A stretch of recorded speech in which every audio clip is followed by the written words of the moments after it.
Ang programang ito ay sa iyo, ang buhay ng iyong lingkod ay sa iyo, ang buhay ng lahat ng nakikinig ay sa iyo.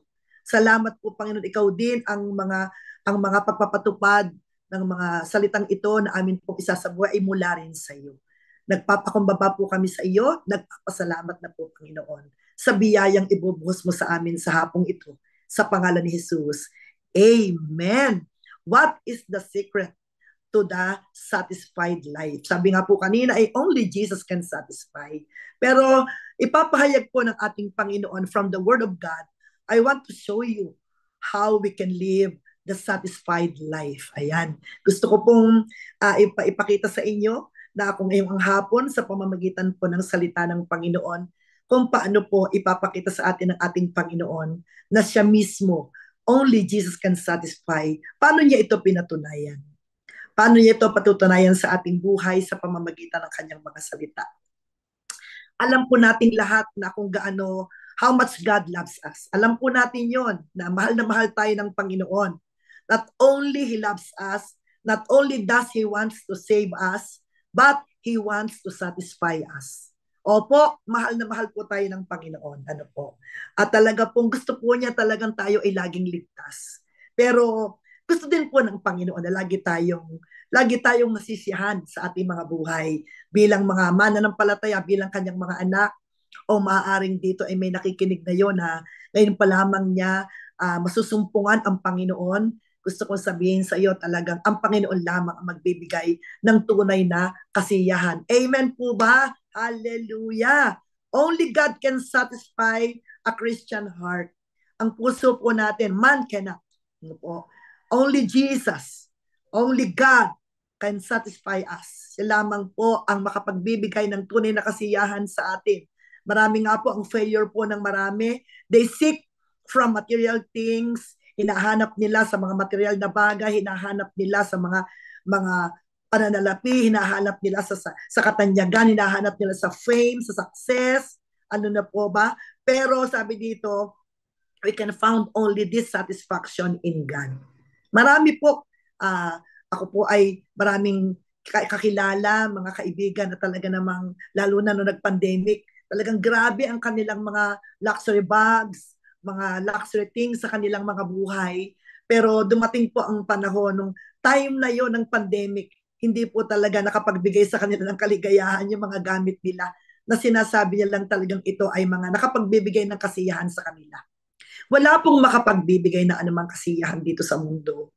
Hindi po natin masusumpungan sa tao, hindi po natin masusumpungan sa pera, hindi po natin masusumpungan sa material na bagay na unang masusumpungan sa mga ito, kundi una lamang nating masusumpungan ang tunay na kasiyahan, ang tunay na kaligayahan sa Panginoon. Ang sabi nga po ng Proverbs 27 verse 20, the eyes of man are never satisfied. Kita niyo po yan? Ano po ang sabi? The eyes of man are never satisfied. Walang kasiyahan ng anumang hangarin ng tao, paningin ng tao, ano po, damdamin ng tao, nakikita ng tao, ano po, the eyes of man are never satisfied. Ano mang kanyang makita, ano mang magagandang makita niya, ano mang napakasasayang makita ng kanyang mga mata, sabi nga po dito, walang kasiyahang anuman hangarin ng tao. Talagang hindi makapagbibigay. Hindi makapagbibigay ang tao, ano po, walang kabuluhan at walang anumang kasiyahan sa alinmang kayamanan. Sabi po na Ecclesiastes 5 verse 10, he who loves money will not be satisfied with money, nor he who loves wealth with his income. Walang kabuluhan at walang anumang kasiyahan sa alinmang kayamanan. Ano bang itinuturing mong kayamanan? Lupa, bahay, mga sasakyan, mga ari-arian, ginto. Alam naman po natin ngayon, ngayon po ang investment po na pinaglalagyan ngayon ng mga tao dito man sa Pilipinas o sa ibang bansa ay gold and land.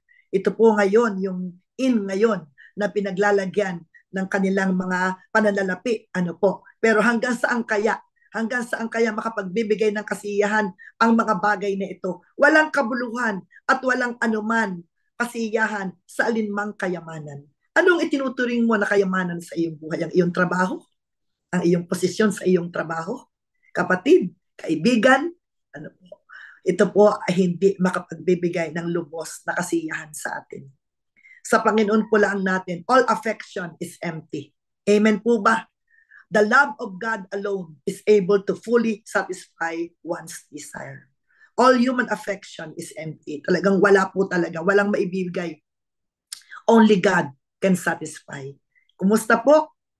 Kayo po ba ay merong itinuturing sa inyong buhay na nakapagbibigay ng satisfaction? Isulat niyo po dyan. Meron na po ba sa inyong comment box? Meron na po ba kayong masasabi na nakapagbigay na ng satisfaction sa inyong buhay bukod sa Diyos? Nung po tayo hindi nakakilala sa Panginoon, alam ko pong pwede pong kayo may kwento, pwede pong kayo ay magbigay dyan ng comment, mamaya po ibabasahin ko, na meron po ba kayong karanasan sa inyong buhay nung hindi pa kayo nakakilala sa Panginoon na itinuturing nyo na nakapagbigay ng satisfaction sa inyo? Pwede pong isulat sa inyong comment box. Sabihin nyo po at mamaya po ay atin pong titingnan kung ano ba sa inyo ang nakapagbigay ng satisfaction sa inyong buhay. Sabi nga ng awit 107 verse 9, mga nauuhaw ay pinapainom upang masyahan.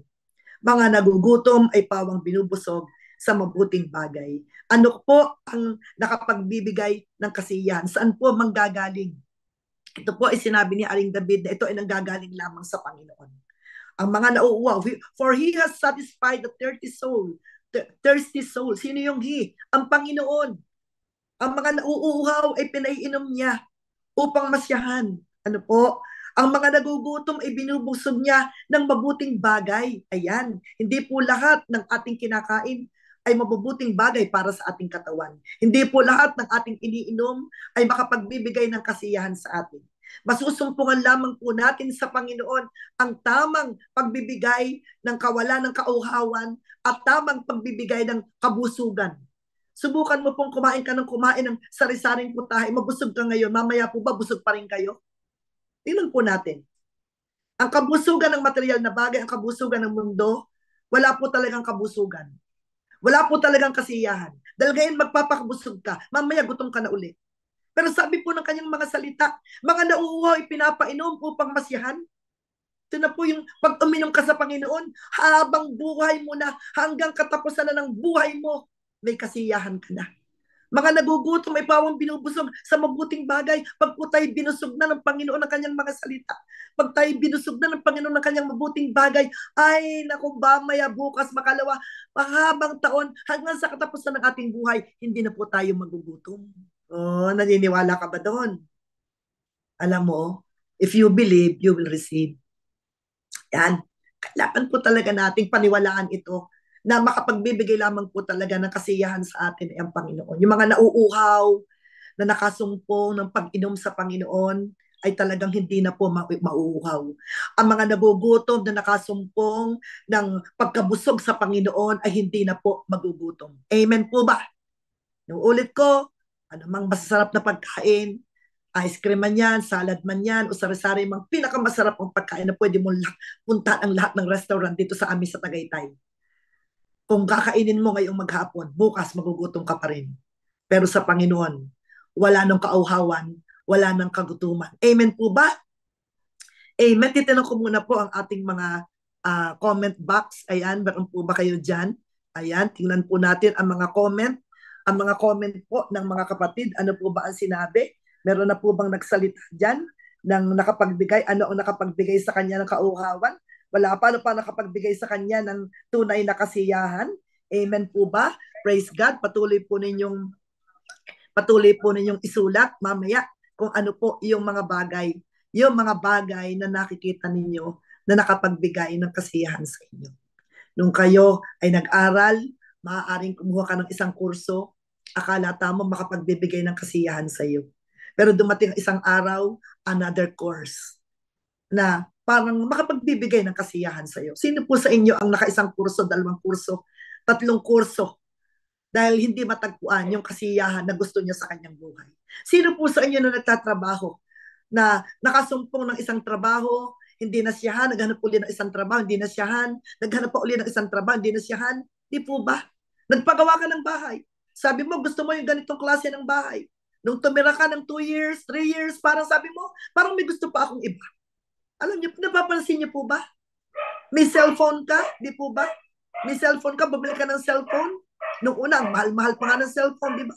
Pero ito po ba ay talaga nakapagbibigay sa atin ng kasiyahan?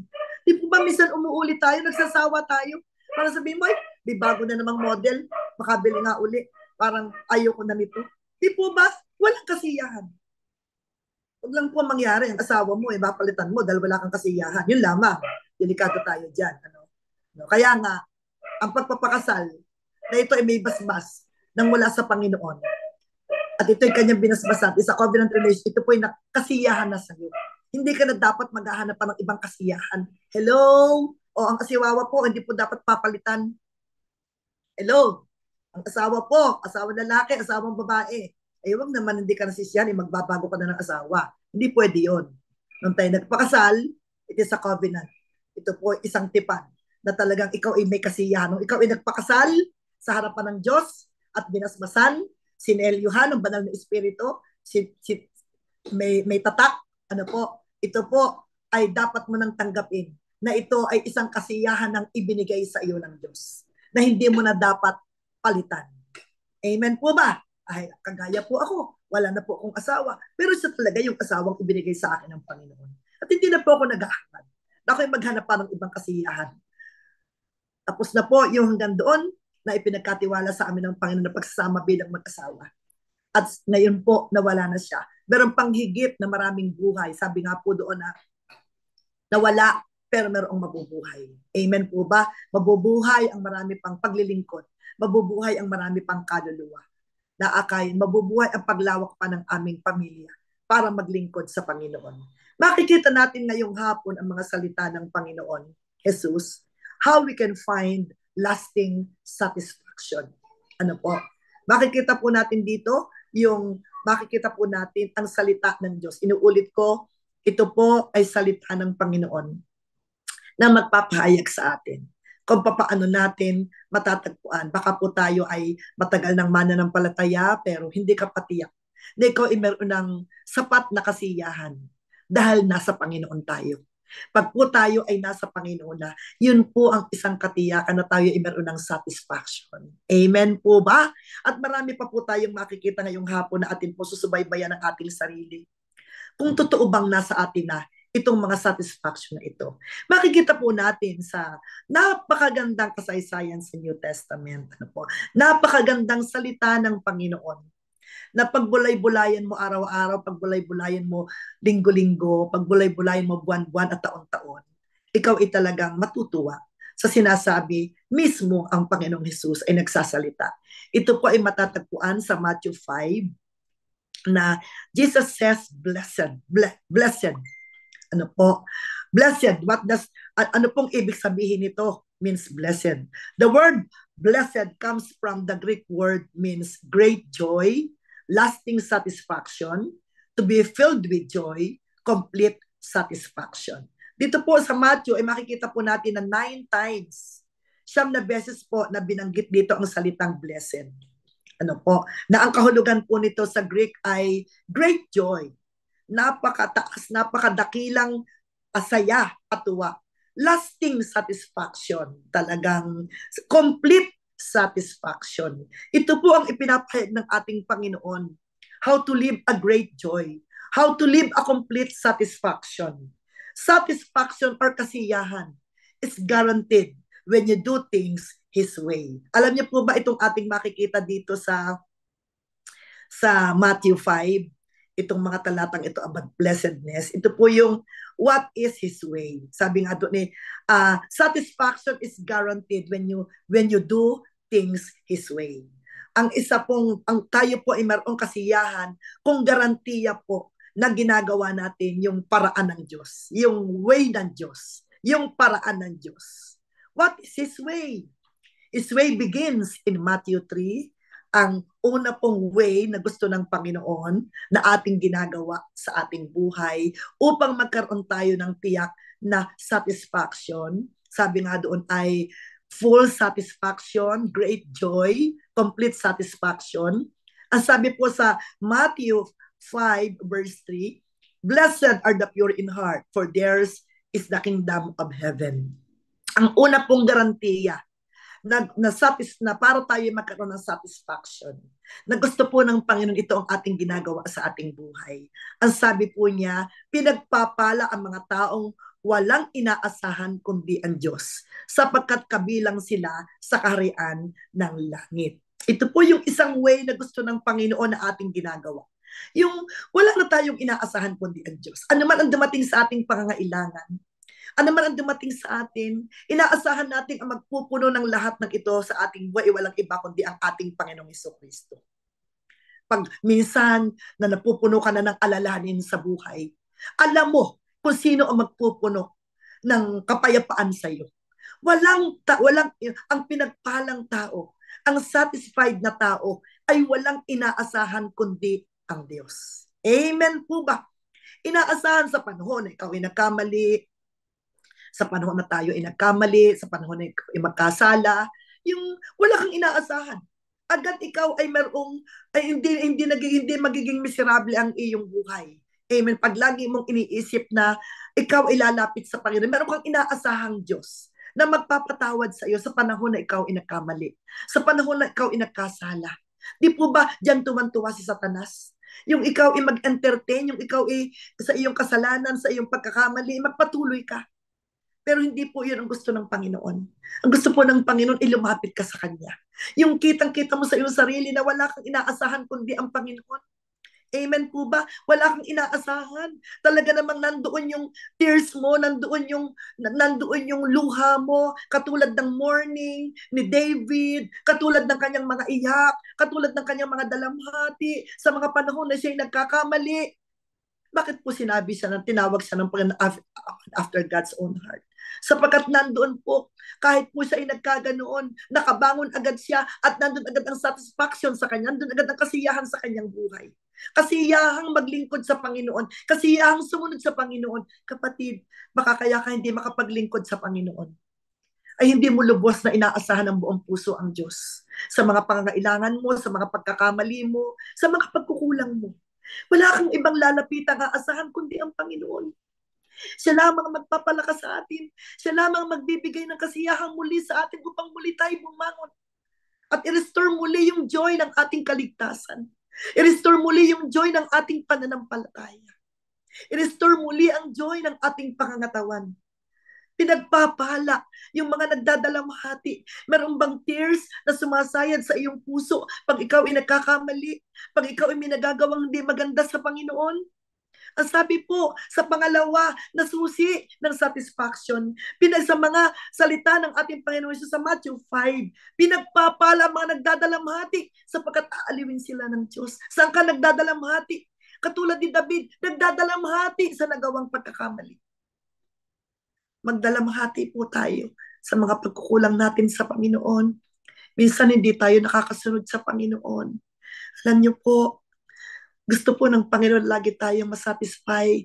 Gusto po ng Panginoon lagi tayong may complete na kaligayahan, may complete na kasiyahan. Pero alam po natin, pag po meron tayong mga daladala sa ating mga dibdib, di po ba ang bigat? Hindi po talaga tayong nagiging masaya. That's the way living the satisfied life. Una, wala tayong aasahan kundi ang Panginoon. At sa mga Panginoon, sa mga panahon na wala na tayong inaasahan, tayo may mga pangangailangan, tayo may malaking mga pagsubok sa buhay, mga pangangailangan, mga kahinaan, mga nagawang pagkakamali sa Diyos, sige, magdalamhati tayo, pinagpala ang mga nagdadalamhati, sapagkat aaliwin sila ng Diyos. Di po ba? Pag ikaw ay binibigyan ng kaaliwan ng artista, nasisiyahan ka? Hello? Sino ang tunay na magbibigay sa atin ng kaaliwan? Hindi mga artista, hindi magagaling na mga nagtitiktok, hindi kung ano pa man. Ang magbibigay po talaga sa atin ng kasiyahan ay yung pagpanahon ay tayo ay walang inaasahan kundi ang Diyos sa panahon ng ano may tayo nagdadalamhati. At doon, masusumpungan natin na tayo ay aaliwin ng Panginoon. At kapag tayo ay nakasumpong ng kaaliwan ng Panginoon sa ating mga pagdadalamhati, ano naman ang susunod sa mga talata ng verse 5? Blessed are the meek, for they shall inherit the earth. Sabi dito, pinagpapala ang mga mapagpakumbaba sapagkat mamanahin nila ang daigdig. Wow! Itong lubos na kasiyahan kung namana mo na ang daigdig.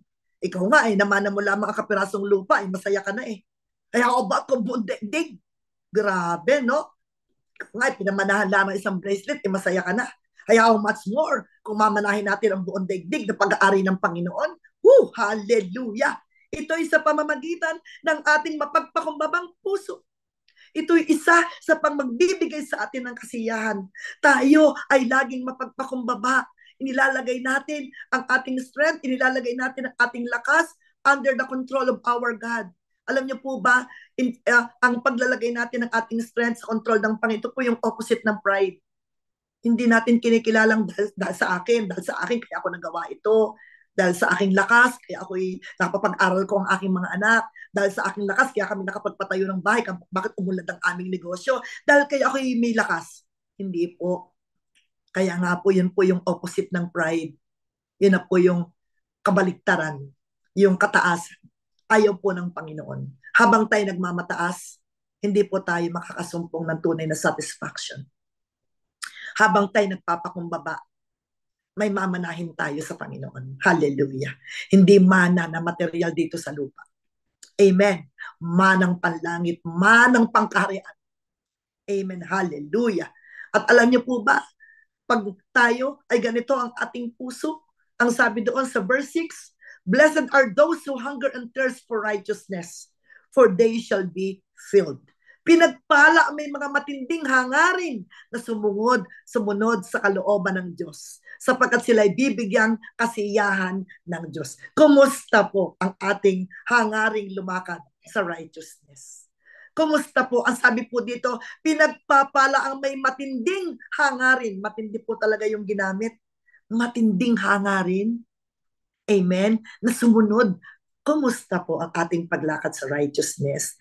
Kumusta po ang ating pagsunod sa kalooban ng Panginoon? Partial lang po ba? Half-half po ba? Hello? Half-half po ba ang ating pagbibigay? Alam niyo po ba na talaga namang until you decide to get right with God, you will never live a life of joy. Until you decide to get right with God, you will never live a life of joy. Marami po mananampalataya na, pero totoo po ba na namumuhay talaga sa righteousness? Ano po?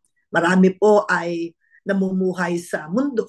Nahahati ang buhay. Ano po? Nahahati. Subalit sabi po ng Panginoon, kung nais natin na tayo bigyan ng kasiyahan ng Diyos, may matindi tayong hangaring sumunod sa kalooban ng Diyos. Ikaw ba'y nag-aaral?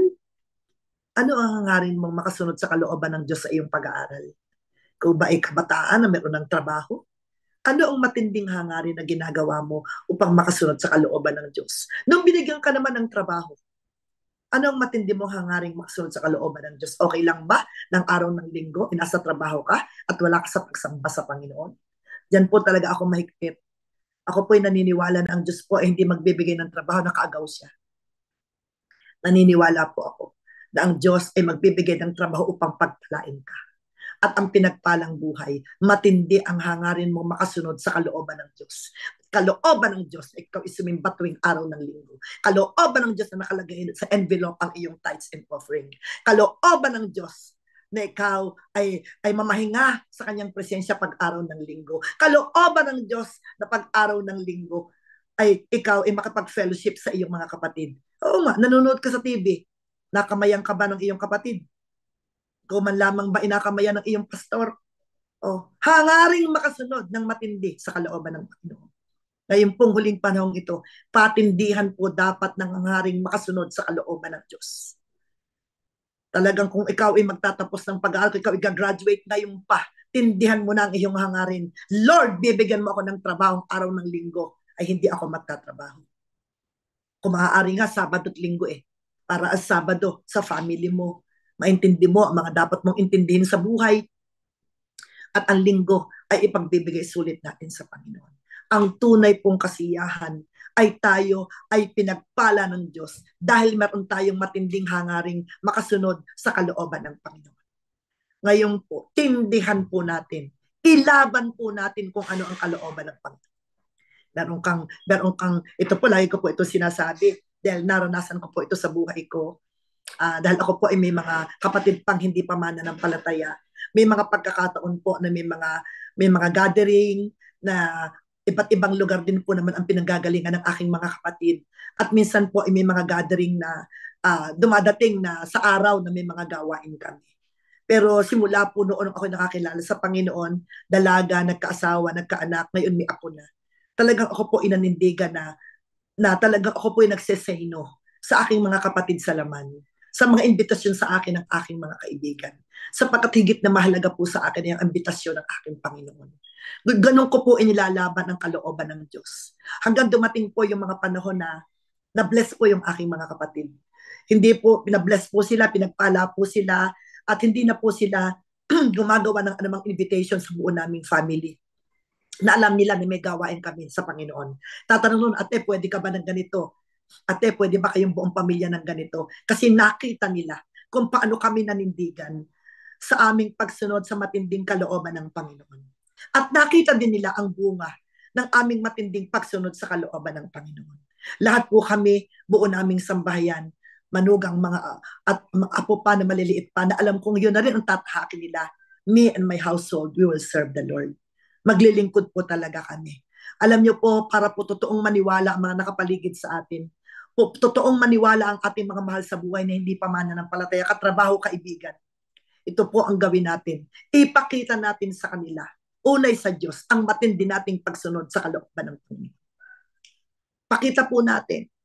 Tunay pong makita nila na talagang pure yung ating pong pagkakilala sa Panginoon. Pure yung ating pagsunod sa Panginoon. Pure na talagang tayo inilalaban natin ang kalooban ng Panginoon. Amen po ba? Pure. Blessed are the pure in heart, for they will see God. Ano po? Sabi nga po dito, ano pa ang mangyayari sa verse 7? Blessed are the merciful, for they shall obtain mercy. Pinagpala ang mga bahabagin sapagkat kahabagan sila ng Diyos. Pag tayo po ay right with God, tayo din po ay right sa ating fellow men. Tayo din po ay right, right po ang ating mga puso. Kumusta po? Meron po ba tayong mga grudges? Meron po ba tayong mga pusong hindi nagpapatawad sa mga taong gumawa sa atin ng kasalanan? Alam ko, hindi naman tayo nagiging daan para tayo ay makipag-away. Pero kahit po ginagawa natin ang tama, may mga tao pa rin pong nagagalit sa atin. But kailangan po para po maranasan natin ang tunay na kasiyahan. Kahit pa hindi perfect ang paligid, kahit pa hindi perfect ang mundo, kahit pa hindi perfect ang anumang relationship dito sa lupa. Pero kaya tayong bigyan ng Diyos ng kasiyahan pag tayo ay mayroong mahabaging puso. Sa mga tao na hindi mabuti sa atin, sa mga tao na gumawa ng hindi maganda sa atin, nakapagsalita ng hindi maganda sa atin, mahabag po tayo sa kanila. Ito po ang isang bagay na tunay na makapagbibigay ng kasiyahan sa atin. Yung laging meron tayong kahabagang tayo magpatawad. You have no peace. Sabi dito, if you will not forgive, you have no peace. That will lead to dissatisfaction. Pag po tayo hindi nagpapatawad, wala po tayong kapayapaan. Ano po? Pag po tayo hindi nagpapatawad, ano po ba ang sabi ng Panginoon? Si Jesus, na buong buo na tayo pinatawad sa lahat ng ating mga kasalanan. Bakit naman hindi mo kayang patawarin ang isang tao? Di po ba ang bigat ng puso mo pag meron kang hindi napapatawad? Baka oo, hindi ka galit sa kanya, pero napatawad mo ba siya? At hindi lamang napatawad mo siya, pagkatapos mong mapatawad siya, meron ka bang habag sa kanya? Habag. Mapalad ang mga mahabagin sapagkat kahabagan sila ng Diyos. Pag dumating din ang pagkakataon na tayo din ay mabagabag ang puso, nakakatiyak tayo na tayo ibibigyan ng kahabagan ng Panginoon. Kaya mahabag po tayo sa mga tao. Mahabag po tayo sa mga tao na ginagawa na natin ang tama, may sinasabi pa sila sa atin. Maaaring, baka mananampalataya pa rin ang gumawa nito sa iyo. At ayaw din po ng Panginoon na sa loob ng simbahan ay meron tayong mga alitan. Meron tayong mga hindi pagkakasundo. Meron tayong mga hindi pagkakaunawaan. Meron tayong hindi pagbabatian. Meron tayong hindi pagngitian. Na kung minsan hindi kitang-kita sa atin pero nakatago sa mga puso natin. Mahabag po tayo. Kinahabagan na po tayo ng Panginoon. Mahabag po tayo sa mga tao na nakagawa sa atin ng masama. Nakagawa sa atin ng hindi mabuti. Agad po ay tayo magpatawad. At mahabag tayo, alam niyo po bang pag ikaw inahahabag, dinadala mo ang isang tao sa pananalangin. Amen po ba? Pag tayo po ay nahahabag, nadadala po natin ang isang tao sa pala. Subukan niyo pong ikaw ay may kaaway. Subukan niyo pong ikaw ay may kasama ng loob. Tingnan ko lang kung magagawa mong ipanalangin siya. Maaaring ipinanalangin mo siya, pero kumusta ang iyong prayer? Kahabagan ba ang gusto ng Panginoon? Tayo mayroong habag sa ating kapwa. Tayo mayroong habag sa mga taong hindi pa nakakakilala sa Panginoon. If you want to live unfulfilled, then you are a taker. Alam niyo po ba yan? If you want to live fulfilled, then you be a giver. Wag po tayong laging kabig. Gusto lagi lang natin taker, take ng take. Tayo lagi yung uunawain, tayo lagi yung makakahabagan, tayo lagi yung kahabagan, tayo lagi yung kaawaan. Wag, magbigay po tayo. You will be satisfied kung tayo po ay hindi selfish. Hindi po ba pwedeng satisfied ka tapos selfish ka? Hindi po yun pwede. Hindi po pwedeng mangyari po yun. Talagang ang tunay po na satisfied na tao, tayo po ay hindi makasarili. Hindi po lagi iniisip natin ang ating sarili. Hindi po lagi iniisip natin na, unawain naman ninyo ako, lagi nababangbang ako ang unawa. Ngayon, ako naman ang unawain nyo. Hindi po. Full heart po. Nakatulad po ng ginawa ng ating Panginoong Jesus. Na siya mismo po, sa lahat ng kasamaang ginawa sa Kanya, nagawa pa rin niya na ialay ang Kanyang buhay para sa ating lahat. Amen po ba? Sa lahat ng ginawa ng mga kapatid ni David, na andun pa rin. Bakit siya pinagpala ng Diyos? Ay dahil sa kanyang mahabaging puso para sa kanyang mga kapatid. Katulad ni Joseph. Kung bakit siya talagang pinagpala ng Panginoon. Ay dahil sa mga kapatid na nagbetray sa kanya, sa mga kapatid na gumawa ng hindi mabuti sa kanya. Hindi pa humihingi ng kapatawaran, inapatawad na niya. Hindi pa humihingi ng habag, ay ibinigay na niya. Napakasarap po na tayo ay laging magbigay. Hindi lamang po ang mga material na bagay, hindi lamang po ang mga salapi, mga pagkain, mga damit, kundi higit sa lahat, ang atin pong pagpapatawad, pangunawa. Na minsan kapatid mo sa pananampalataya, nakita mo, hindi na naging maganda ang ugali sa iyo. Alam niyo po, meron po akong isang technique na ginagawa sa mga ganyang mga pangyayari. Halimbawa, may nakita ka isang kapatiran sa loob ng simbahan, naging magaspang ang ugali sa iyo. Na dati naman hindi siya ganoon. Alam niyo po, ang lagi kong inilalagay sa puso ko, siguro meron siyang problema. Siguro meron siyang dinadala. Siguro nakaranas siya ng hindi maganda sa araw na ito. Doon ay papasok ang ating habag. Doon ay papasok ang ating pangunawa. Hindi naman talaga siya ganyan. Hindi siya yon. Meron lamang dumating sa kanyang buhay, nais na sirain siya ng kaaway. Kaya Panginoon, kahabagan mo po ang aking kapatid. Kung ano man po ang kanyang dinadala, bakit siya nagsalita ng ganoon, bakit po nagpakita siya ng hindi magandang pag-uugali. Panginoon, kaawaan mo po siya, Panginoon, at tulungan mo siya na muli ibumalik ang kanyang galak sa kanyang pakikipag-fellowship sa iyo at sa pakikipag-fellowship sa akin at sa marami pang mga kapatid. Ang sarap pong mabuhay na tayo ay laging nagbibigay ng ating pangunawa, ng ating habag sa ating kapwa. Ang sarap po kaya, di ba sabi nga mapalad ang nagbigay kaysa tumanggap. Kagaya po ng isang araw, testimony ko po ito, nagkaroon po kami ng biglaang prayer retreat. Habang po ako'y nananalangin dahil nga po sa mga ipinakikita ng Panginoon, wala po ito sa aming, nasa plano naman po sa aming calendar of activities. Pero pagkatapos po ng aming calendar of planning, nagbigay na po agad kami ng desisyon na pinakita po agad ng Panginoon na magkaroon ng prayer retreat. At dahil po ang isang prayer retreat ay pupunta ka sa isang ilang na lugar na kung saan ay doon ikaw ay makikipag-usap sa Panginoon. Doon ikaw ay pupunta sa ilang na lugar na walang distractions, wala kang makikitang pwedeng makagambala sa iyo.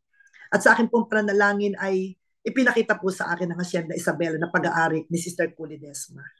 At agad-agad po kinabukasan ay tumawag po ako sa kanya. At dahil nga po yun ang kalooban ng Panginoon, wala pong anumang hindrance dahil that date ay wala po silang function. At that date po ay kami po ay maluwalhati na nakapagdaos ng aming prayer retreat free sa Hacienda Isabela, na lahat ng sulok ay pwede kaming sumuot sa mga ilang na lugar, sa mga napakatahimik, napakasolemn na mga lugar, na lahat ng lugar na iyong babalingan, lahat ng lugar na iyong masusuotan, talagang mararamdaman mo talaga yung presence ng Lord. Mararamdaman mo talaga yung ikaw at ang Diyos na nag-uusap. Mararamdaman mo talaga na pwede kang sumigaw, pwede kang umiyak, pwedeng gawin mo ang lahat. At naging matagumpay po ang amin pong prayer retreat na ito. At agad po ako nag-message sa kanya, tumawag ako sa kanya at sabi ko, talagang pinagpala ka ng Panginoon. Oo, pinagamit mo sa amin ang Hacienda Isabela, pero higit na ikaw ang pinagpala ng Panginoon. Ikaw na nagbigay sa amin ng ganitong lugar, isang napakagandang lugar na kami magbabayad, malaking halaga. Pero ito ibinigay mo sa amin ng free, nagpamerienda pa sa amin, at talagang naging napakatagumpay, talagang ang mga luha ay nandoon sa bawat individual na dumako sa presensya ng Panginoon to strengthen us. Maramdaman namin yung pagmamahal ng Diyos. Muli ay kami ay i-restore ng Panginoon, muli i-realign kami ng Panginoon sa mga pangitain, sa mga sasabihin niya, sa mga gagawin niya sa aming mga buhay sa paglilingkod pa sa Panginoon. At nandoon po, dahil doon, napakatinding panalangin ang ginawa namin para sa Hacienda Isabela, kay Miss Culidesma, sa kanyang anak. Kaya nung tumawag siya, sabi ko, yes, idinulog ka namin sa panalangin ang ating kahabagan. Totoo tayo binibigyan, pero wag naman lagi tayong tumatanggap. Magbibigay lang tayo ng ating pwedeng ibigay sa ating kapwa. Kahit mayaman pa yung nagbigay sa iyo, meron ka pa rin pwedeng ibigay sa kanya. Huwag po laging tatanggap lang tayo. Mayaman, katamtaman, o talagang nandoon sa may malaking pangangailangan, pwede po tayong magbigay sa lahat ng uri ng tao, sa lahat ng uri ng buhay. Blessed, sa verse 8 po, ang sabi po dito, blessed are the pure in heart. Blessed are the pure in heart, for they shall see God. Ano pong ibig sabihin ng pure in heart? Pinagpala ang may mga malinis na puso, sapagkat makikita nila ang Diyos. The word pure or kataros, it means to cleanse from filth or to remove impurities. Pure, maalis yung karumihan, kataros. Alam niyo po bang doon po pala galing yung salitang catheter? Nakita ko po kasi yung word na catheter. Kataros, it means to remove impurities or to cleanse from filth. So, ang meaning po na to make pure by removing dirt and contamination. Ito po yung ibig sabihin ng word pure. To make pure by removing dirt and contamination. Describes the process of cleansing your mind or emotions.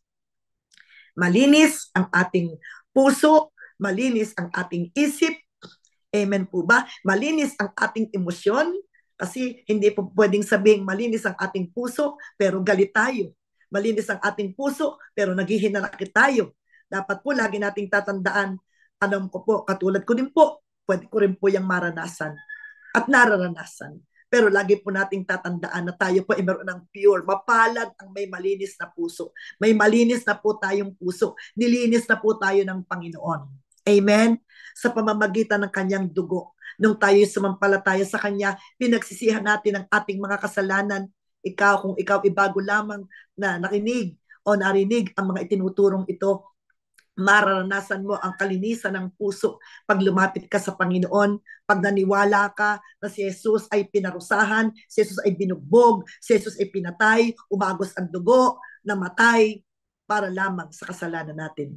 Para tubusin tayo, dahil tayo nakasanla sa impyerno, nakasanla tayo sa kasalanan. Pero dahil doon, tayo ay tinubos. Ang kanyang pagkamatay sa krus ay pantubos sa lahat ng ating mga kasalanan. Kaya kung ikaw ilalapit sa Panginoon, kung ikaw imananalig sa kanya, mananampalataya kasi namatay doon sa krus dahil sa kasalanan mo, isa ka sa pipiliin ng Panginoon na bibigyan niya ng malinis na puso. Bibigyan niya ng malinis na buhay. Bibigyan niya ng malinis na pag-iisip. Bibigyan niya ng malinis na emosyon. Amen po ba? Pure. Blessed are the pure in heart. Heart. Cardiac, or doon po kinuha yung pong English word ay cardiac. Ano po, di po ba yung puso? Kaya nga sabi, for as he thinks in his heart, so is he. Sapagkat kung anong iniisip niya sa loob niya, ay gayon siya. Ngayon, iniisip ba sa iyong buhay na ikaw ay anak na ng Diyos? Kung iyon ay iniisip mo, anak ng Diyos. Kung iniisip mo sa iyong sarili na ako ay malinis na, lalabas, nandiyan ang mga tukso, pwede talaga tayong magkamali, pwede tayong magkasala. Pero salamat, ang Diyos ay mahabagin na nag-alay ng kanyang buhay sa atin at sa bawat sandali na tayo ay dudulog sa kanya, tayo kanyang patatawarin, tayo kanyang lilinisin sapagkat nilinis na tayo ng kanyang dugo. Kaya heart is the control center of your mind. The heart is the control center of your mind and emotions. Ang puso po, yung pong sentro ng ating isip at ng ating emosyon. Kaya po sabi niya, blessed are the pure in heart. He's saying, hindi tayo dapat magkaroon ng divided heart. Amen po ba? Hindi po dapat na nakahati ang ating mga puso. Hindi po dapat nahati ang puso natin. Buong-buong pong puso natin ay sa Diyos.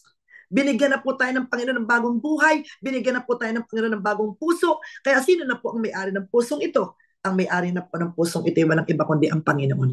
Hindi po natin pwedeng hati-hatiin na ang 1/4 sa asawa ko, ang 1/3 sa anak ko, ang 1/8 sa kaibigan ko. Hindi po, ang buong pusong ito ay pag-aari ng Diyos.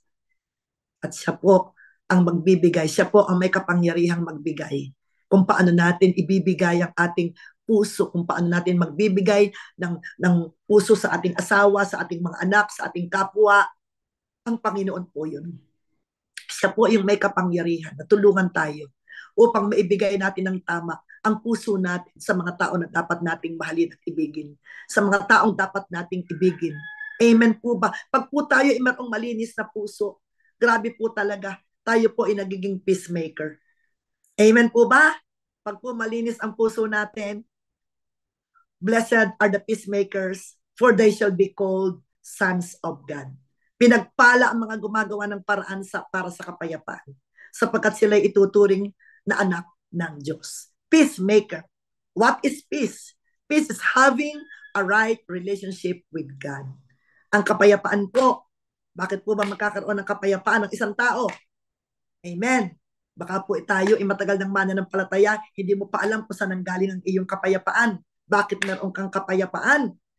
Peace is having a right relationship with God. Nagkaroon ka ng tamang relasyon sa Diyos, kaya ikaw ay merong kapayapaan. Payapang-payapa ka na. Panatag na panatag ka na. Ikaw ay nasa kamay na ng Diyos.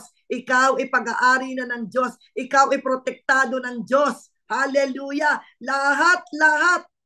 Napaka-ingat-ingat tayo. Hawak-hawak tayo ng ating Panginoon. Ingat-ingat niya tayo. Hawak-hawak niya tayo. Sabi nga po ng Romans 5 verse 1, therefore, having been justified by faith, we have peace with God through our Lord Jesus Christ. Peace is having a right relationship with God. Sapagkat napawalang sala na tayo sa pamamagitan ng ating pananampalataya. Meron na tayong mapayapang relasyon sa Diyos sa pamamagitan ng ating Panginoong Jesucristo. Kumusta po ang iyong relasyon sa Diyos? Mapayapa po ba? Dapat po, yan po ang ating relasyon sa Diyos. Payapang payapa. Amen? Hindi po tayo nag-aalala. Bagaman tayo minsan nakakasakit, bagaman tayo mayroong pangangailangan sa buhay, bagaman tayo nagkakaroon ng problema sa ating mga pakikipagrelasyon, sa ating asawa, sa ating mga anak, sa ating kapwa, pero lagi nating tatandaan, tayong nakipag-isa na kay Kristo ay napawalang sala na at meron na tayong mapayapang relasyon sa Diyos. Payapang payapa. Payapang payapa ka ba? Na alam mo na payapa ang Diyos sa iyo? Na ibinigay na ng Diyos sa iyo ang kapayapaan? Yes, dumadating ang mga problema, pero lagi mong tatandaan, the peace of God ay nasa iyo.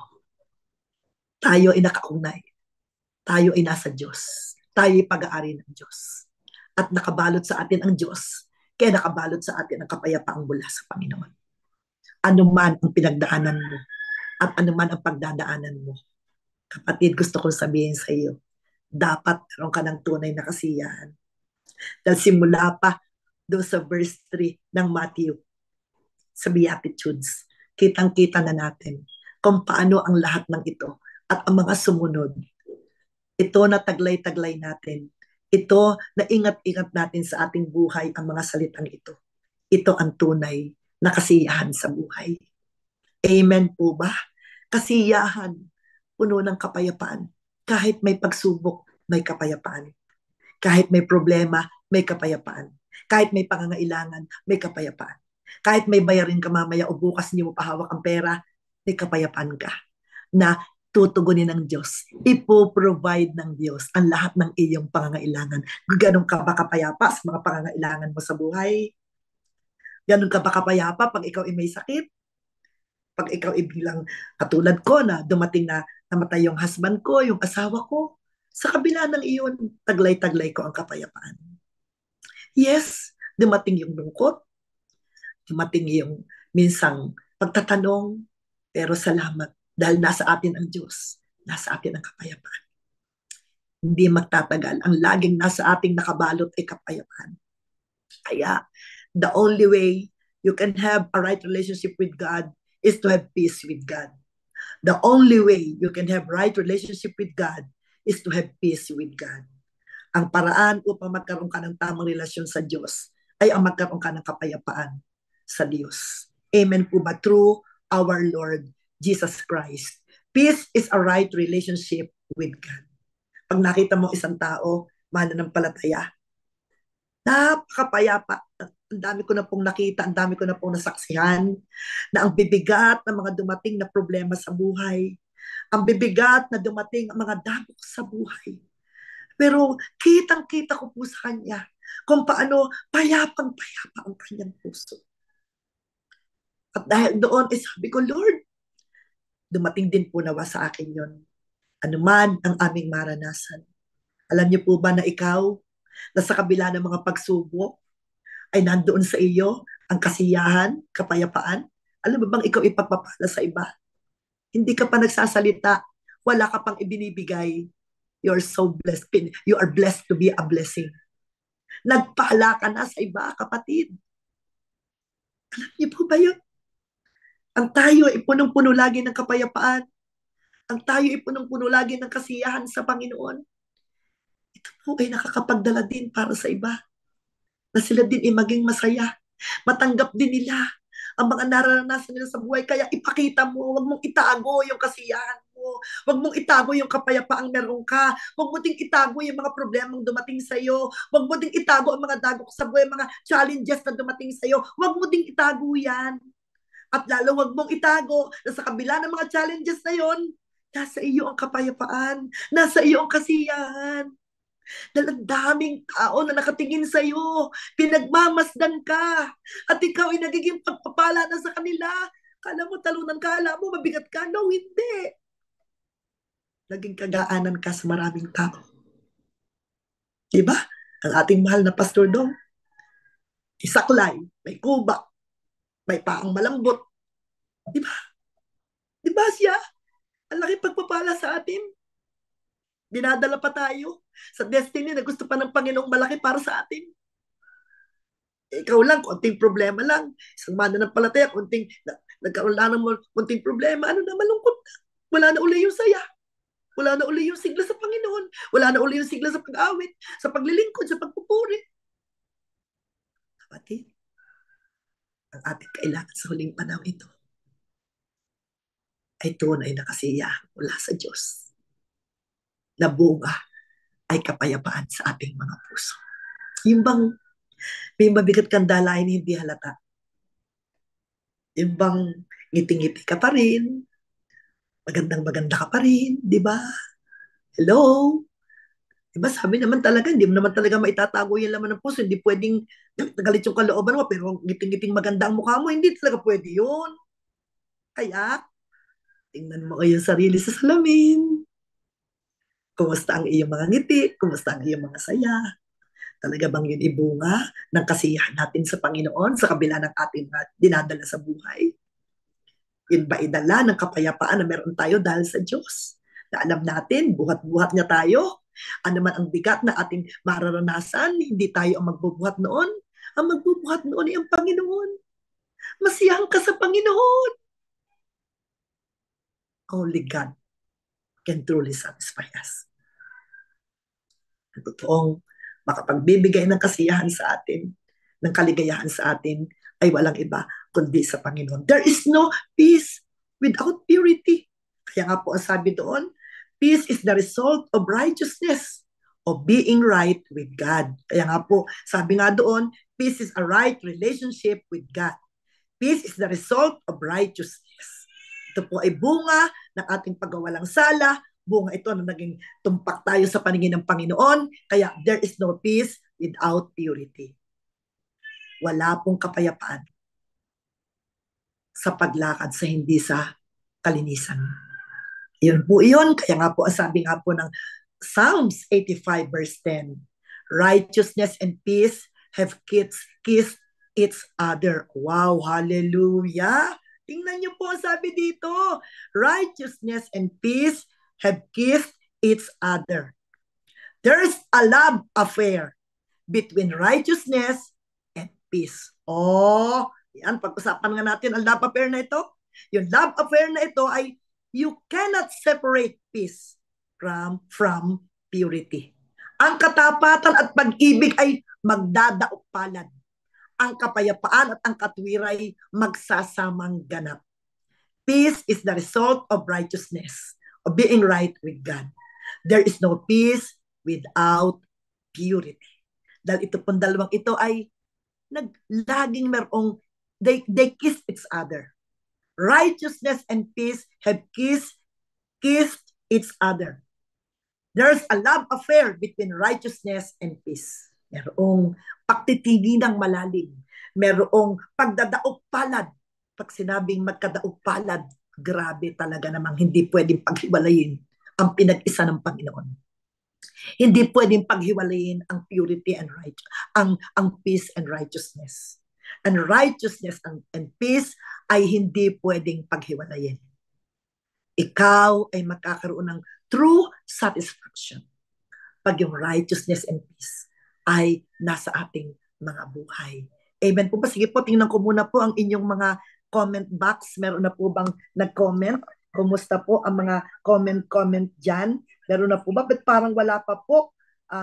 Wala pa po bang nagko-comment sa atin ng mga sinasabi? Pwede pong makita ang inyo po mga sinasabi, ang inyong mga komento, o baka po meron din kayong gustong marinig, meron din kayong gustong sagutin, ay pwede po ninyong i-type sa inyong comment box at makikita ko po iyon na nandoon po na inilalahad po ang ating mga katanungan. Kaya sabi po dito ay yun nga pong sinasabing righteousness and peace have kissed each other. Ito pong huling panahong ito. Ano po, kailangan po ay yung katapatan natin sa Panginoon. Yung ating pamumuhay sa katwiran, yung pamumuhay sa paraan na gusto ng Panginoon, at yung kapayapaan. Ito po ay laging magkatugma. Ito po ay laging magkadaupalad. Talagang daup na daup po. Pag sinabi po kasing daupalad, lapat. Alam niyo po ba yun? Lapat. Talagang hindi mo pwedeng alisin kasi sabi nga, ikapit to ko, talagang kapit na kapit. May love affair. Na po. May love affair po. Ito pong righteousness and peace. Kaya ito po ang lagi nating ipakaingatan sa ating buhay. Yun pong katapatan at pag-ibig natin sa Panginoon. Yung ating pagtatapat sa Diyos. Yung ating pag-ibig sa Panginoon. Nagagawin natin ang lahat. Tayo ay nagtatapat sa mga paglilingkod natin sa ating mga simbahan, nagtatapat tayo sa relasyon mo sa iyong asawa, relasyon mo sa iyong pastor, relasyon mo sa iyong mga kapatid sa pananampalataya. Alam niyo po ba, ang pagsasama po ng tapat at ang pagsasama po natin ng may pag-ibig, ito po ay nagdadala sa lubos na kasiyahan, sa lubos na kapayapaan. Amen po ba? Kaya ito po ang laging magdaupalad sa atin sa isa't isa. Sa ating mga mahal spiritual parent, sa ating biological parent, sa ating mga kapatid sa pananampalataya, sa ating mga kapatid biologically. Ipadama po natin. Mapalad po tayo na tayo mayroong pusong ganito. Yung katapatan at pag-ibig ay lagi ng magkadaupalad. Ang kapayapaan at katwiray magsasamang ganap. Amen. Laging magkasama. Huwag mong paghihiwalayin. Huwag mong pag-ihiwalayin yung araw-araw ng iyong buhay ay lumakad ka sa katwiran. Saan man tayo pumaroon, sa huling panahon ito, kailangan natin talagang maging light and salt of the world. Sa ating mundong ito, sa ating bansang Pilipinas na napakadelikado. Ano po, sabi nga po ay meron darating na typhoon, meron darating na tsunami na hindi ito tubig. Ito ay tsunami sa bansa natin, typhoon sa bansa natin. Kung hindi tayo magkakapit-kapit bisig, magkakapit-kapit kamay na tayo ang lumuhod sa Panginoon. Tayo ang mahabag sa ating bansa, tayo ang humingi ng tawad, tayo ang magpatawad, tayo ang maging daan ng kapayapaan, tayo maging mahabagin. Oh, hallelujah, meron tayong malinis na puso. Meron tayong mahabaging puso. Tayo yung tinatawag ng Panginoon ng mga pinagpala. At tayong tinatayo ng Panginoon para sa ating bansang Pilipinas, para tayo manalangin, para tayo lumuhog, para tayo ay ano pa ang gagawin natin? Tayo maging peacemaker. Ano bang peacemaker? Tayo nagiging daan. Sinabi yun sa mga talata, no? Na kailangan tayo maging daan sa ipagkakasundo. Maging daan. The peacemaker is the one who first make peace with God and then help others to make peace with God. Tayo po ay naging peacemaker na po tayo. Naging peacemaker na, tayo po ay meron ng peace, tayo po ay peacemaker na. Kaya naman tayo po ay tumindig na. Para din po tayo maging peacemaker between sa tao na hindi pa nakakilala sa Panginoon at sa Diyos. Magpagamit po tayo sa Panginoon. Lumabas po tayo sa apat na sulok ng ating bahay, ng ating mga simbahan. Lumabas po tayo, marapit po tayong makakausap ng mga tao. Tayo po'y maging daan ng pagkakasundo. Mga mag-asawa na nag-aaway, mga magkatrabaho na nag-aaway. Tayo po'y maging tagapamagitan, tagapagdala ng kapayapaan sa kanila at sila'y mailapit natin sa Panginoon. By making peace with God, we can make peace with other fellow men. Tayo po na meron tayong kapayapaan mula sa Panginoon. Tayo po yung lumapit. Maging peacemaker po tayo. Magpagamit po tayo sa Panginoon. Maging soul winner po tayo. Soul winners are peacemakers. Amen po ba? Ang mga nagiging daan upang magdala ng kaligtasan ng maraming tao, ang mga nagpapahayag ng salita ng Diyos, upang dumating sa kanila ang kaligtasan, dumating ang paghari ng Diyos. Ang tawag po sa atin, peacemakers. Nagiging daan po tayo ng ipagkakasundo ng taong wala ng pag-asa, makikipagkasundo sa Diyos upang magkaroon siya ng pag-asa. Oh, hallelujah! Kaya ito pong taong ito, na sinabi po ni Pastor Do na season of harvest, talagang naghahanda po kami.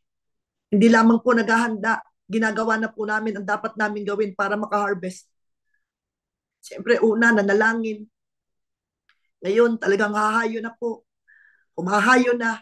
May mga pupunta ng ipe-prayer walk, meron na pupunta ng magkakaroon ng feeding program, meron nang pupunta ng mga papahayagan na, meron nang pupunta ang kailangan ng ibautismo.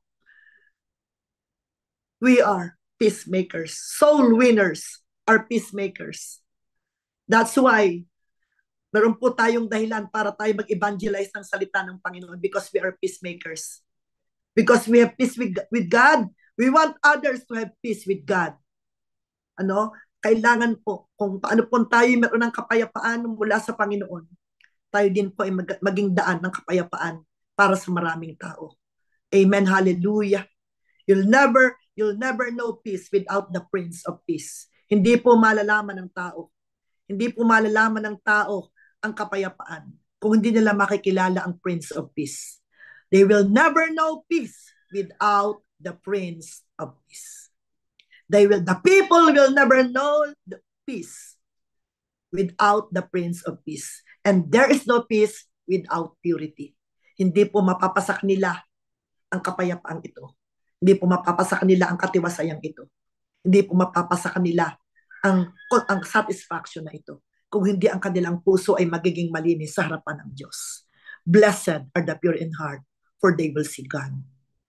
Lagi po nating tatandaan yan sa atin pong buhay, pananampalataya. Huwag po nating paghihiwalayin ang righteousness and peace. Ito po ay laging magkadaupalad. Lagi po itong magkadaupalad. Kapayapaan at katwiran ay magsasamang ganap. Tandaan po natin ito pag po tayo ay lumalakad sa katwiran, pag po tayo ay lumalakad sa righteousness, andun po ang peace. nandun po ang satisfaction. Nandun po ang contentment. Yun lamang po ang susi para ang full satisfaction, ang complete joy ay ating maranasan. Walk in righteousness with a pure heart. A pure heart, that's what I long for. Di po ba? Ano ang nilolong mo sa iyong buhay? A pure heart. A pure heart, that's what I long for. Di ba? Pusong tapat sa Panginoon. Pusong naglolong na laging malinis sa harapan ng Diyos. Ito po ang gusto ng ating Panginoon. In these last days, nawa po ang tunay na satisfaction sa buhay ay masagana nating masumpungan. Ito'y po sa pamamagitan lamang ng salita ng ating Panginoong Jesus. The key to being satisfied is to know that you are hungry with a hunger that only God can fill. Ang tunay po na pagkakaroon ng satisfaction, lagi tayong mauhaw sa presensya ng Panginoon. Lagi tayong mauhaw na lumakad sa righteousness ng Panginoon. Lagi tayong mauhaw na ating ipamuhay ang mga salitang ito ng Panginoon. Ito po ang true satisfaction. Complete satisfaction. Sabi ko nga po, pwede kang kumain ngayon ng lahat ng pinakamasarap na pagkain, lahat ng restaurant ipuntahan mo, pero bukas gutom ka pa rin. Pwede mong inumin ang pinakamasarap na milk tea o anumang lahat ng masarap na mga juices o anumang masarap na mga shake o anumang lahat ng mga inumin. Pero bukas, mauuhaw ko pa rin. Pero sa Panginoon, pag uminom tayo sa kanyang presensya, pag nagutom tayo sa kanyang mga salita, na tayo pakakainin niya, kailanman, hindi na tayo mauuhaw. Kailanman, hindi na tayo magugutom. Amen po ba? Purihin po ang Panginoon. Hallelujah. Meron po bang mga kailangan nating sagutin? Meron po bang mga comment? Meron po bang mga sinasabi ang sino man na atin pong sasagutin ngayong hapon? O meron po ba kayong mga prayer sa inyong personal na buhay na gusto niya po ay makasumpong po kayo? Ikaw po ba ay isang hindi pa nakakilala, hindi mo pa natatanggap ang tunay na kapayapaan sa Panginoon? Hindi mo pa ba nakikilala kung sino yung Prince of Peace? Gusto kong ipakilala sa iyo, siya walang iba kundi ang ating Panginoong Jesucristo. No? At kung kilala mo na naman ang Prince of Peace na ito at ikaw ay isa ng mananampalataya, kumusta ang iyong paninindigan na nasa iyo na ang kapayapaan? Nung tayo pinawalang sala ng Diyos, nakamtan natin ang kapayapaan mula sa Panginoon. Ito ay nakamtan sa pamamagitan na nilinis niya ang ating puso, nilinis niya ang ating isip, nilinis niya ang ating pagkatao. Ang tunay pong kapayapaan hindi mapapasa atin kung wala ang paglilinis. Kung hindi tayo nagkaroon ng pure heart mula sa Panginoon. Kaya, kapatid, anuman, wag nawa maging dahilan ng mga dalahin sa buhay, ang mga karamdaman, ang mga pagsubok sa buhay, ang mabibigat na mga pangangailangan, nawa ito hindi maging daan upang hindi mo maranasan at sumagana sa iyo ang kapayapaang ibinigay niya ng Panginoon sa iyo.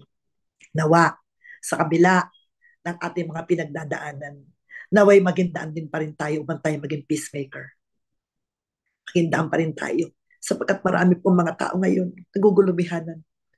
Maraming tao ay hindi nila alam kung saan sila susuot. Kung sino sasagot sa kanilang mga katanungan. At kung walang ako, ikaw, at marami sa atin nakasumpong ng kapayapaan sa Diyos, ay hindi tayo magiging peacemaker sa kanila, hindi tayo magiging soul winner sa kanila, hindi tayo magbabahagi ng dakilang salitang ito ng Panginoon sa kanila. Hindi nila makakamta ng ganitong uri ng kapayapaan. Only Jesus can satisfy. Purihin po ang Panginoon. Hallelujah. Salamat po, Diyos, sa mga tao na naririto, Panginoon o God, na ako po ay dumadalangin para sa kanila. Maaaring meron pong nakakaranas ngayon ng mabigat na karamdaman sa kanyang katawan. Kapatid, ang kapayapaan ng Diyos ay nasa iyo. At gusto pa rin sabihin sa iyo ng Panginoon, this is the restoration of your health. No, gustong sabihin ng Panginoon sa iyo ngayon na gusto ng Panginoong ibalik ang dati mong lakas. Gusto ng Panginoong ibalik muli ang dati mong pananalapi, ang mga dating nawala sa iyo. Gusto ng Panginoong ibalik sa iyo ng Panginoon ang dating nawala sa iyong joy ng iyong salvation. Gusto ng Panginoon ibalik sa iyo ngayon. Umanatag ka sa Panginoon. Bibigay ito ng Diyos sa iyo. Kumusta na ang iyong first love sa Panginoon? Gusto ng Panginoon restore ka. Gusto ng Panginoon muli mo maranasan ang kagalakan sa Kanya. Kaya nawa, nilalapit kita sa Panginoon. Tanggapin mo ang restoration, the joy of salvation. Nawa isumayo. Tanggapin mo din kung sino ka man ang nasa banig ng karamdaman. Tanggapin mo ang restoration of strength, restoration of health na gusto ng Panginoon ay ibalik sa iyo. Ikaw ba ay nawala ng lupa? Ikaw ba ay nawala ng mga possession? Ikaw ba ay nawala ng mga bagay na marami bang nawala sa iyo? Buong kapayapaan na sinasabi ng Diyos, gusto niyang ibalik sa iyo ang lahat ng ito. Ito ay pangako ng Panginoon sa kanyang mga anak na may mga panahon, ito ang panahon to restore, a season of restoration. Kaya muli, magala ka sa Diyos. Makontento ka sa Panginoon. Siya ang muling magbabalik ng lahat ng ito sa iyo. Simulan mong muli, lumapit ka sa Panginoon. Simulan mong muli, isuko mo ang iyong buhay sa Panginoon. Simulan mong muli na ibalik mo sa Kanya, Lord, malinis pa ba ang puso ko? Lord, may marami ba sa puso ko? Lord, narito po. Buong pagpapakumbabang wala akong inaasahan kundi ikaw, Panginoon. At magbibigyan ka ng Diyos ng kasiyahan. Buong pagpapakumbaba na lumapit ka sa Panginoon. Sabihin mo, Panginoon, buong pagpapakumbabang lumalapit ako sa iyo, O Diyos. Pagpalain mo po ako na masunod ko ng lubos, matinding masunod ko ang kalooban mo. Panginoon, lumalapit po ako sa iyo na ako'y kinahabagan mo. Ako din naman ay maging daan ng kahabagan para sa iba. Panginoon, lumalapit ako sa iyo ngayon. At nawa, Panginoon, O God, may malinis akong puso upang ako ay maging daan na maging tagapamagitan, paraan upang magdala ng kapayapaan, paraan upang makagawa ng kapayapaan para sa iba. Nawa, meron ka bang hindi napatawad? Kapatid, napatawad ka na ng Panginoon. Pinatawad na tayo ng Panginoon sa lahat ng ating mga karumihan. Kung sino man, be merciful to others. Maging mahabagin tayo sa iba. Maging mahabagin tayo sa mga tao. Lalo na sa mga kapatid sa pananampalataya. At lagi mong tatandaan sa iyong buhay, kapatid. Sikapin mo. Huwag mong ihihiwalay ang kapayapaan at ang katwiran. The peace and purity. Lagi itong magkadaupalan. Katapatan at pag-ibig. Lagi itong magkadaupalan. Naway patuloy tayong magtapat sa Panginoon. Naway patuloy nating ibigin ang Panginoon ng buong puso, ng buong kaluluwa at ng buong lakas. Naway ang kapayapaan ng Diyos ay sumaating lahat. Naway ang katwiran ang pumuspos sa ating mga puso. Maging breastplate ng ating mga dibdib. Amen po ba? Ito, nakasentro dito sa ating dibdib. Ang breastplate of righteousness. At ang sabi ng Panginoon, we are blessed. We are truly blessed. At ang di malirip na kapayapaan, ang di malirip na katiwasayan mula sa Panginoon ay ipinagkaloob na niya sa atin. Mapagpalang hapon po sa ating lahat. Natanggap po ba natin? Naunawaan po ba natin? Nakadagdag po ba na sa atin? Sa ating mga pagkaunawa sa salita ng Diyos? Sa ating magkaunawa sa ating pananampalataya na itinuturo sa ating mga simbahan? Nawa ito'y dagdag sa ating mga kaalaman. At hindi lamang kaalaman, dagdag, ito'y maging wisdom. Sapagkat ang wisdom ay kung paano mo isinasabuhay ang iyong nalalaman. Kaya nawa, sumagana sa atin ang karunungan. Sumagana sa atin sa huling panahon ito. Papuspos tayo lagi ng katiwasayan. Sapagkat marami pa ang ating pagdadaanan dito sa lupa. Alam natin, ang sabi nga sa huling panahon ito, pasama ng pasama ang takbo ng daigdig. Maging malinaw ang ating isip. Maging malinaw ang ating puso. At pag po tayo itiwasay, pag po tayo may contentment, pag po tayo may satisfaction, sabi nga po, hindi ka matatakot sa anumang masamang balita. Kasi payapa ka, kapatid. Payapa tayo, kapatid. Kaya kahit anong masamang balita na tayo ay marinig. Sapagkat marami pang masamang balita ang ating marinig na mangyayari sa buong daigdig. Kaya kailangan natin magpakatibay tayo na sumagana sa atin ang malinis na puso. Sumagana sa atin ang kapayapaan. Sumagana sa atin ang katiwasayan. Hindi tayo matitigating. Hindi tayo maitutumba. Hindi tayo maigagapi. Hanggang sa tayo marap sa ating Panginoong Jesucristo. Payapa tayo.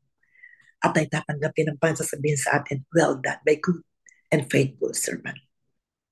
Napakasarap ng buong kayamanan ng daigdig ay mapasa atin. Ito'y kayamanan ng pag-ibig ng Diyos. Kanyang mga salita. Magpakayaman po tayo sa salita ng Diyos. Ano po, ngayon pong hapon, meron pong nadagdag na kayamanan sa inyong mga puso. Alam ko po, sa akin po, ang laging dagdag na kayamanan at niingat-ingatan ko na hindi ito makukuha ng kaaway ay ang salita ng Diyos na nakatimo sa aking puso, nakatimo sa aking isip, nakatimo sa aking mga notebook na aking inaaral, na ito'y nakatitik sa puso ko. Ito po yung kayamanan. Kumusta ang kinikilala mong kayamanan? Kapatid, may kasiyahan na tayo. Ang tunay nating kasiyahan ay ang kayamanan mula sa Panginoon. At iyon ay ang salita ng Diyos na nagpayaman sa atin sa hapong ito.